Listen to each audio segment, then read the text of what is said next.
Lodh false,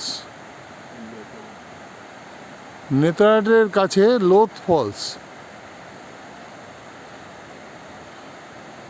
ঝাড়খণ্ডের সব থেকে উঁচু ফলস।